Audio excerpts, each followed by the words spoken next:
Hey everybody, and welcome to the latest edition of The Intelligent Estate, where luxury meets smart living. I'm your host, Travis Leo, and today we're going to talk about what to look for when buying a luxury home with an existing technology system. With me today is Aaron Cowden from Fusion Audio Video in Greenville, South Carolina. Aaron is the founder and CEO of Fusion, which is a residential and commercial technology firm with offices across the Southeast, including Greenville, Asheville, and Bluffton. Aaron's very active within the CEDIA community and viewed by his peers. He brought this subject up in a meeting that we were in a few months ago, so I thought it'd be great to dedicate an episode of the podcast to this topic, as this is something that comes up very frequently. So, Aaron, first of all, welcome to the Intelligent Estate. Thank you for being here. Thanks. Why don't you tell us a little bit about Fusion and your work in the luxury residential space? Yeah, so thanks for having me, Travis. Fusion is a technology integrator. We operate throughout the Southeast, but mostly in South Carolina and North Carolina. We've been in business for about 23 years. Really our specialty is handling technology systems in someone's home or business. So whatever that technology might be, it could be audio, video, networking, golf simulators, lighting control, voice control, even just their basic computer systems. And then in businesses, we get into conference rooms, boardrooms, building security, access control. Just try to be the technology helpers for the clients that come to us. So obviously, being in business for as long as you have, you've probably seen some of these homes that you've built or that you've been part of on the initial construction trade hands a number of times. Second owners come in, initial owners move out. So when someone is buying a existing luxury home that has a technology package in it, what should they be evaluating? What should they be looking at? What should they be considering when they're trying to determine, is this a good thing that I've got this technology package? Or, hey, this thing's 15 years old. Do I need to be putting some money aside to upgrade it as I get into this house? It could definitely be a gotcha, this category. So we have customers that come to us that have bought a home and they're completely surprised by what they need to do to get the system up to speed. So it's really surprising to me how many technology systems we encounter are not properly maintained. Homeowners should think about these systems like they do their HVAC system or their car. They need regular maintenance, firmware updates, physical cleaning, battery swaps and devices, network security upgrades. So there's a lot of things that need to be done on an ongoing basis. So I would say something that's really important for them to do is to ask the right questions when they first are looking at a home that has a technology system in it. What questions would you advise them to be asking? And who should they be asking those questions of? Well, I think they start by talking to the homeowner and what their experience has been with the system. They've been happy with it. Have they been frustrated? How's their current technology partner handle system maintenance and the ongoing relationship? Who is the technology partner? Is there a maintenance plan in place? What are the monthly costs for maintenance or subscriptions? Sometimes those can be hidden costs that customers don't think of that they're going to have to pay on an ongoing basis. Are there systems that are not working or in need of repair? One important thing is there documentation? Does the homeowner have the programming info for the system? We've certainly run into those situations where we're asked to come in and service a customer's home and they end up trying to chase down the programming just so we can make edits and upgrades for them. What other type of documentation should I be looking for if I'm buying a high-end home that's got a centralized distribution system in it or a centralized lighting system? What besides the programming? So the best, most well-documented systems out there are going to have signal flow diagrams. They'll have a floor plan layout with all of the different technology systems in there. They'll have warranty and maintenance information on all of the devices. But you'll find that most homes don't have the proper level of documentation in place. So get whatever documentation that the customer can provide you, and then maybe see if you can reach out to the technology partner to ask them some additional questions. So if I was buying a house in your market and I knew that Fusion had done the technology package. Is that a weird call if I just pick up the phone and call Fusion and say, hey, I'm buying this house at 555 Main Street and I see your logo on the equipment racks? Not for us. We love that. We love to get that early introduction to the customers so we can help them transition into the home comfortably with setting expectations. I mean, we really try hard to set expectations at Fusion. So we welcome those calls. And even if we didn't install the current system, we do system evaluations on homes out there. So we'll have customers call us and just mention that there's a technology system in a home they're looking at that we didn't install. And so we have an adoption program that I'm sure other integrators have, where we will come into the home and kind of do a do now, do soon, do later report for the customer, and to help them understand, hey, what's critical? What really needs to happen right away? Here's some things that you should keep your eye on. You don't have to do them right now, but definitely plan for them down the road. And then the do later is just advice on upgrades and other phased improvements that we could do down the road. So you get that call and you come in and you do that assessment. First of all, are you going to charge that client for that assessment, or are you doing that, in an attempt to get business? It depends on the individual situation. So it's case by case. We do have a charge for program. If it's a smaller system, a lot of times we will do that at no cost. But if it's a really large integrated home, while we could offer the service for free, and we do at times, to get the absolute best analysis of what's going on at home, you might need to have someone more than just a salesperson come by and take a look. And that's where we'll actually schedule a technician for a half day or a full day to do a full system analysis and provide a detailed report. And for that, we do charge. That makes a lot of sense to me, as opposed to sending a surface level person. Nothing against a salesperson. But if you've got a luxury technology system in a home, and I'm buying that home for $3, $4, $10 million, pick your number, I'm willing to spend a couple $1,000s to make sure Absolutely. I understand what I've got. And I love your notion of do now, must do later, nice to do. If you can lay it out for me in those simple terms, it makes it real easy for me to say, okay, in order to get it running, I need to do this. And then here's what I need to be thinking about over the next 10 years that I'm going to live in this home. Yeah, we've definitely seen where customers that aren't willing to spend that time on really evaluating it will end up in a situation where they have some surprises. And we can hopefully help them navigate that and avoid some of those surprises or plan for them. So when you think about systems that you've installed over the past years and the lifespan of those systems, whether it be lighting or audio or video or shades, how should I as a homeowner think about the lifespan of those technologies? And I realize that's a loaded question because there's probably a lot of different answers, but how would you advise somebody who's just bought that home and is saying, hey, let's just say it's a 10-year-old home. What do I need to think about changing, upgrading? What's on my do now and what's on my do later list? Yeah, so we get that question a lot. I'm buying this 10-year-old house. Do I need to just gut the system and start over? And that's not necessarily the case. It really depends on the current state of the system. So there are a lot of foundational systems that we've had out there that are running 7, 10, 15, even 20 years, and they're still quite stable because they've been maintained. So they really need to look at the do now things as being the items that wear out the fastest. So when we think about that, all electronics naturally fail, which is why most electronics warranties are a year or less. There are companies out there that back their products longer, but that seems to kind of be like an industry norm. So your shortest lived lifecycle products would really be like Wi-Fi devices, your network, voice assistants, the main controllers or the brain of the smart systems. All of those things, I would put those kind of in the 3 to 5 year category.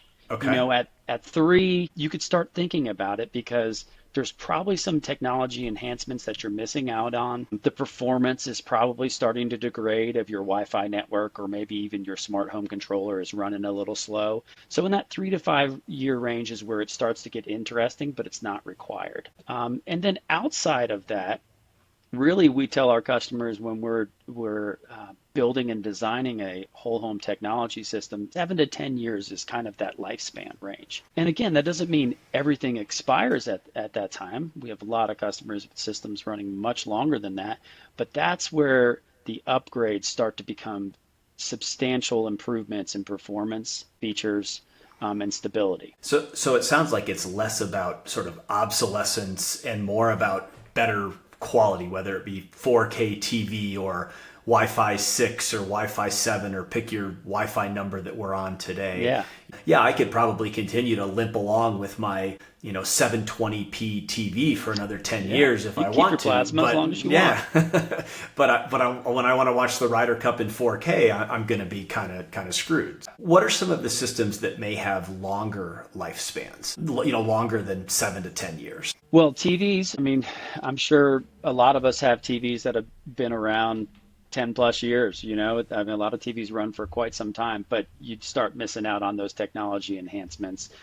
Foundational items like amplifiers seem to be pretty stable unless you have an electronics failure. But smart lighting control systems, I mean, those can have a 15, 20-year lifespan on them. And then, of course, the infrastructure that you're putting in the house, like the wiring, that really doesn't expire. So you're going to have foundational things like infrastructure wiring, your wall mounts, your racking systems, core components like battery backups that might just need battery changes every 3 to 5 years. But the core technology there, the big expense of that core technology can just be maintained. Going back to your earlier comment on maintenance, how much of an increase in lifespan will I see on these various systems if I maintain the system properly? So if I, have it updated periodically, quarterly or annually or whatever it might be with one of the plans that you offer, can I expect to take a 5-year, sort of lifespan and turn it into 6, 7, or am I going to get 15 out of something like that?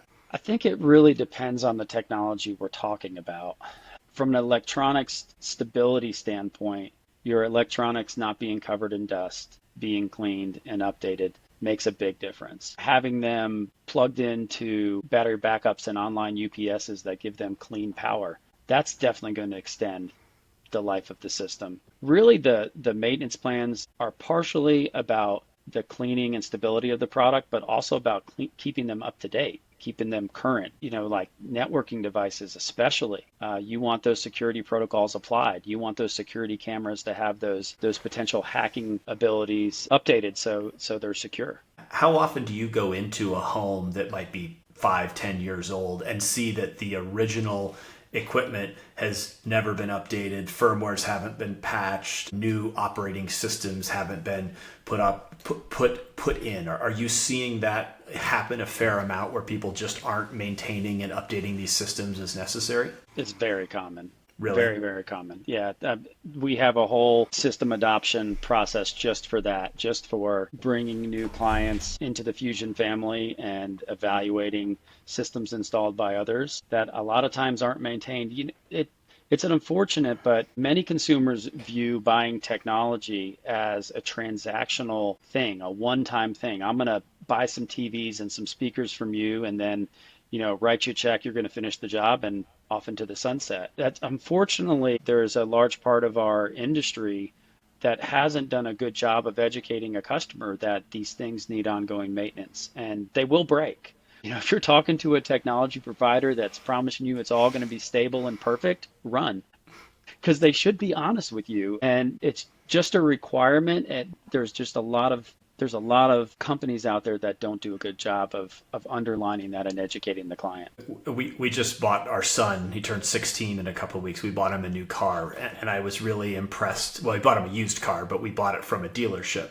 And I was really impressed that the dealership wasn't focused on the price of the car. They were talking about the total cost of ownership of this vehicle over the next 3 to 5 years. And it was very refreshing to me to see that it wasn't just, hey, what's it going to take to get you into this car today? It's, hey, you have to think about the ongoing periodic maintenance and oil changes and 100,000 mile service and the like. And that it was very different than it was 10 years ago, the last time I bought a car. I think you're saying the same things in terms of the technology packages. Customers need to look at this in terms of the total cost of ownership as opposed to, what's the bottom line number when I'm building that home and stroking that check as part of the construction project. And we're even doing creative things kind of mimicking what you see in the car industry now. We're offering lease programs. We're offering ongoing lease programs in businesses and residences where we guarantee that your technology stays up to date. So you literally know your cost of ownership, your ongoing cost of ownership. So rather than purchasing the system from us, we give you an ongoing monthly or quarterly fee, and that guarantees that when that new tech comes out in 3 years, we literally just put it in for you, So, and you just keep going. so tell me a little bit more about that. I don't, because I don't know of anybody else that's doing that on a regular basis. Is that something that you guys decided to do because you thought it'd be fun and interesting, or was it something that your clients were asking you for, and you sort of adopted it as part of your business? So it's an emerging offering for us. It's relatively new, but what we were looking at is just overall client satisfaction. The fact that the tendency was at that 3 or 5 year or 7 year mark to just put band-aids on it and keep going because the clients didn't want another large expense. They don't want to spend that extra money on replacing everything. So giving someone that total cost of ownership picture that they can look out and say, hey, the technology in my home is going to be updated for the next 5 to 10 years and is going to be solid. When Wi-Fi 8 comes out, I get it. When KTVs are all over the place, I get that technology. When the control system company releases new remotes or new touchscreens or a new, faster, better brain, I get that technology and I don't have to stroke a check because I've committed to having this ongoing relationship. And so we roll everything into that. We roll maintenance and upgrades and everything. So you've almost made it kind of AV as a service, or AV as a technology as a service. service type of model. Technology as a Oh. service. That's exactly right.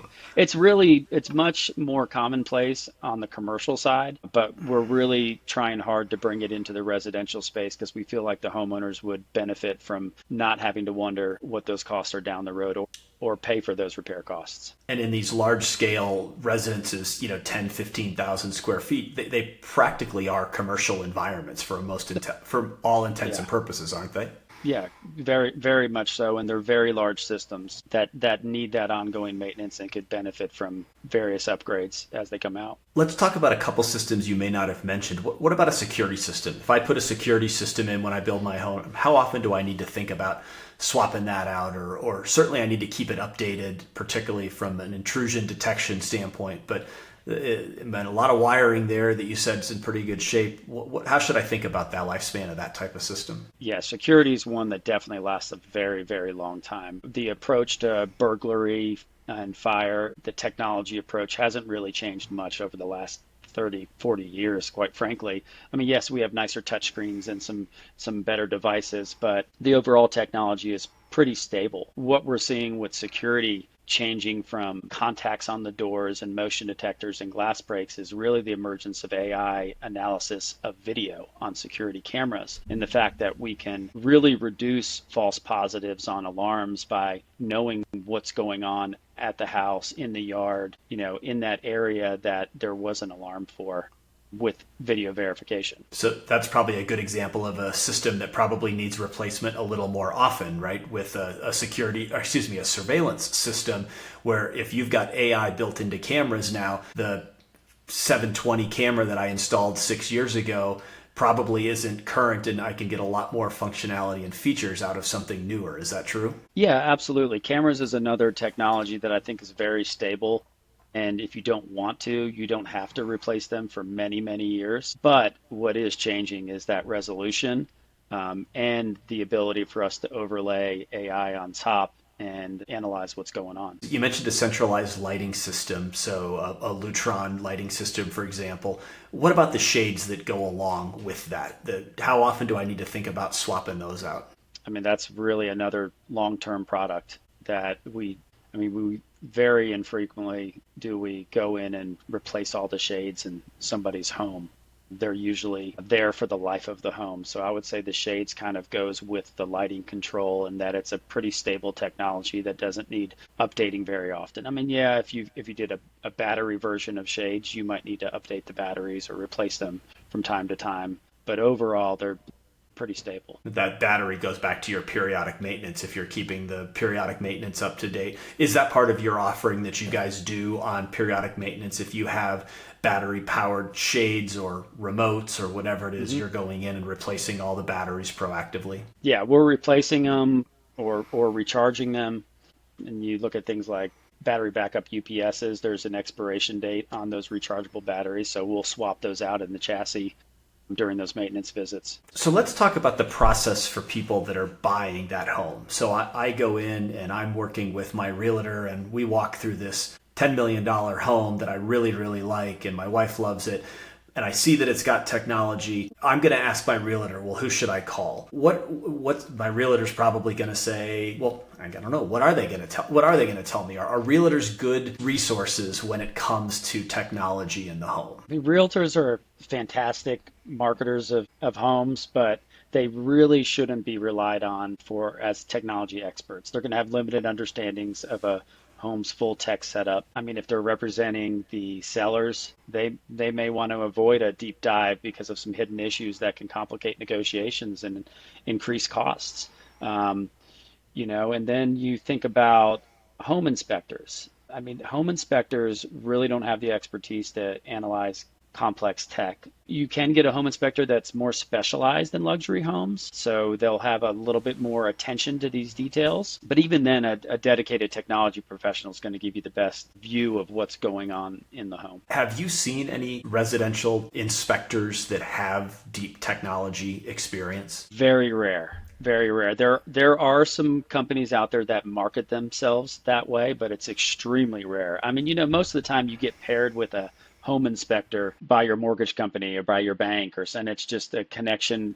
And there's a very simple list that they go through. I shouldn't say simple, but there's a specific kind of list that they go through, and not included in that is evaluating the stability of the technology system in the home. Do you guys ever get involved in the evaluation of a technology system as part of the transaction? You mentioned people will call you after they buy the home all the time, but can I call you and say, hey, I'm evaluating buying this house. Will you come in and do an inspection just like I would pay somebody to do the inspection of the foundation or the drywall or the like? Absolutely. We're actually trying to foster this more and build these relationships more with realtors so we can be those good tech resources. But there is that challenge of if it's the selling agent not wanting to scare away the buyer, of course, which is we're going to bring up issues that need to be addressed. That's no different. I mean, I think you're doing a service there. That's no different than if the house has a pool and they bring an inspector out and the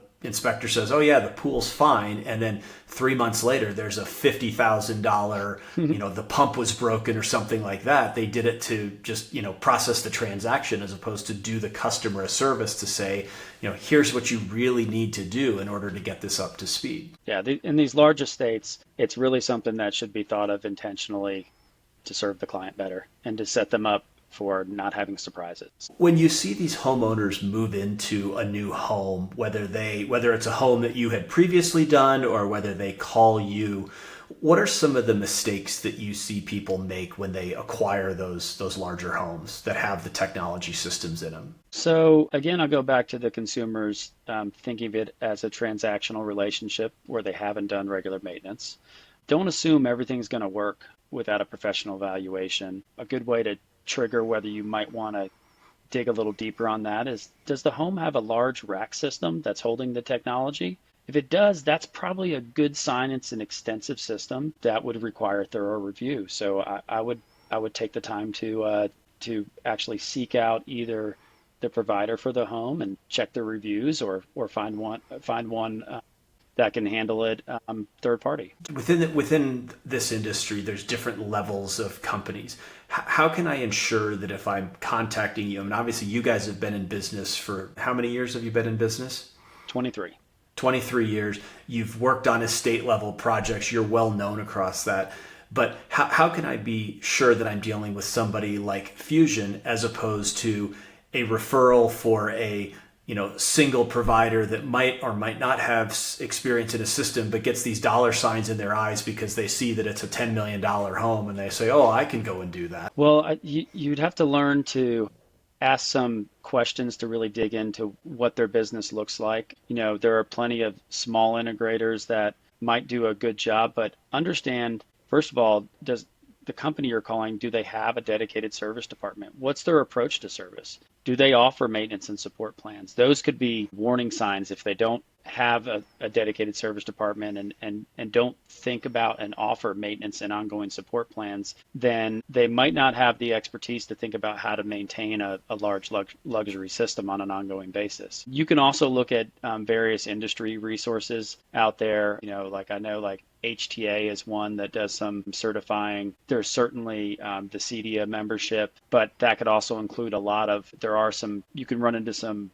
bad actors in there at times. So you just need to do your research and check the reviews. Definitely check the reviews and interview the owner though. Yeah, when I was looking at your website prior to doing this, you guys put your reviews first and foremost there, and it's very clear that you guys know what you're doing and you're a credible organization in the Southeast area there. So there's also some great integrator groups out there like ProSource that really does a good job of training and keeping their membership up to date and qualifying them. So ProSource is a good one, Azione, HTSA, there's a couple out there. Of course, there's also the Synergy Technology Group, which is a great group of 50 really strong companies. Try to stay in the network of companies that have been around for a while and have staying power and aren't going to disappear tomorrow. And it would seem like if I'm qualifying you on your website and I don't see things like service plans or service department or maintenance, that might be a little bit of a red flag that I'm dealing with somebody that may not have as much experience in the high-end space. Is that true? Absolutely.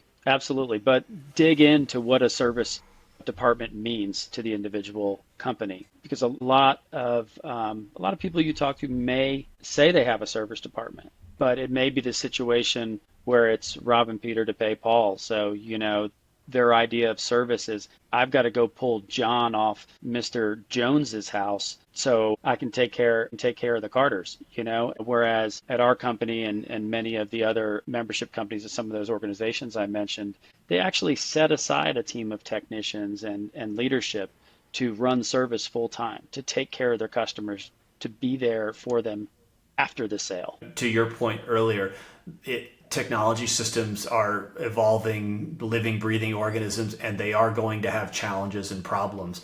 And so you need to expect that, and it's a matter of how quickly does the company deal with it when such an issue arises. That's your number one warning sign in the sales cycle, is if the guy sitting across from you says, this is going to be perfect, it's never going to break, you're going to love it. I don't know what those fusion guys are talking about, but we build rock solid, perfect systems. So just run for the hills if that's the line. When you're evaluating the system in a home that somebody has either just purchased or is in the process of purchasing, is there anything that you would look at and say, ooh, geez, that's a liability and something that you need to immediately change out, or else, hey, we may not want to be involved with this home or this customer going forward? Well, I've mentioned it a few times, but weak or outdated network security, that's a huge warning sign. I mean, the network system is the foundation of the technology system in a home. And if it's not properly maintained, not only will the overall technology in the home not perform well, you're open to hacks. And that could be in the form of your personal information or people viewing your personal cameras. That's definitely a warning sign, is a poorly maintained or not even implemented security networking system. Outdated automation systems. So understand, what is the control system that's in the house? Is it Control4, Crestron, Savant? Or is it something that doesn't even exist anymore, like Colorado VNet or X10?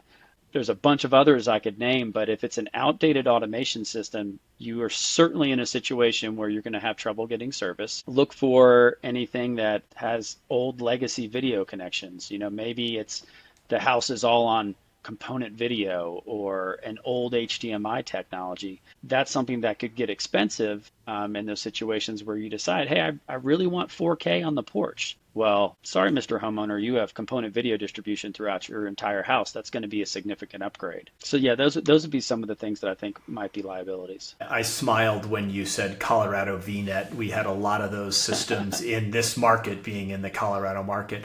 And I'll never forget walking a home with a guy who had just bought a really nice home up in Fort Collins area, and that had, after he closed on it, he realized he had a non-functioning, non-working Colorado VNet system. And he had probably just spent, I don't know, $4 or $5 million on this home. And I had to tell him that you need to replace this system immediately because you can't get parts for it. It's not functioning. The brains of the system were just completely dead. The processor was completely dead. And there was just this, I mean, there was almost a tear in the poor guy's eye because nobody had told him that prior to buying that. He had found us online and called us and wanted a technology assessment. And at the time, this was 10 years ago probably, that was a $60,000 Lutron upgrade that he probably could have worked into the price of the home that he was buying if he had made that phone call up front. So I think there's probably a lesson to be learned there of call a technology professional before you buy the home or make an offer on the home and negotiate that in there. Do you see that happening frequently when people are doing that, or are people just sort of saying, yeah, I'll deal with it later? It doesn't happen as often as it should before the buy. It's usually after. And it makes me think of another really good qualifier for who you choose as your technology provider is the control system that's in the home. Typically, technology providers only do one or a few versions of control systems.